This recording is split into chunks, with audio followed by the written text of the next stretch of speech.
Et si les minerais de la RDC étaient pris en otage par la guerre?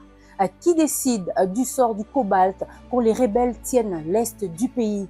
Les États-Unis peuvent-ils vraiment sauver la mise? En mars 2025, un contrat entre Kinshasa et Washington promet de tout changer. Mais à quel prix? On vous dit tout.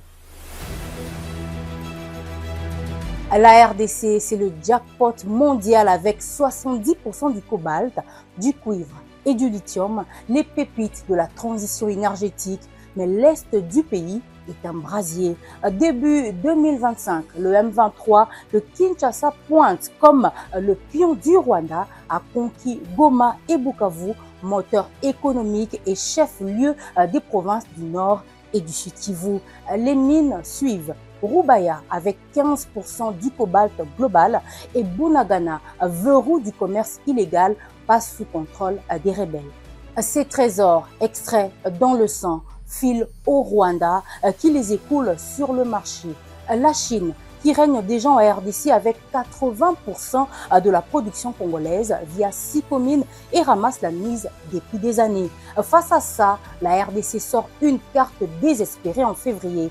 Une lettre au secrétaire d'État Marco Rubio, signée par le sénateur Pierre Kanda Kalambay et appuyé par Félix Tshisekedi, propose un deal, un accès exclusif aux minerais pour les États-Unis contre un coup de main militaire pour écraser le M23. L'agence de presse Reuters l'a annoncé le 9 mars 2025 que c'est André Ouamesso, émissaire de Tshisekedi, qui négocie à Washington. Mais quels sont les enjeux? Les États-Unis flairent le bon coup. Donald Trump et son America First veulent ces minerais pour contrer Pékin et sécuriser leur chaîne high-tech. Le département d'État dit on y pense, mais pas de signature. Pourquoi? Parce que l'Est échappe à Kinshasa. Rubaya et Bunagana sont des fiefs du M23 et le Rwanda joue les intermédiaires. Washington parle des minerais responsables sans exploitation ni conflit. Mais comment les choper sans plonger dans la guerre? Soutenir la RDC militairement, c'est défier Kigali, un allié gênant. Parlons des non-dits et la fin du jeu. Ça se corse. Quelle aide? Des armes, des soldats ou du vent? La Chine, avec 17 milliards investis, pourrait saboter l'affaire. Et sur place, c'est tragique.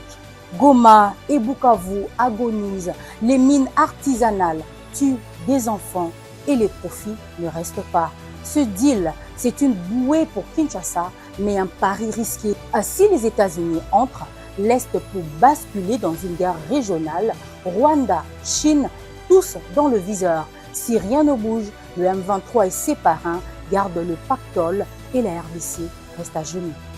Que retenir en conclusion?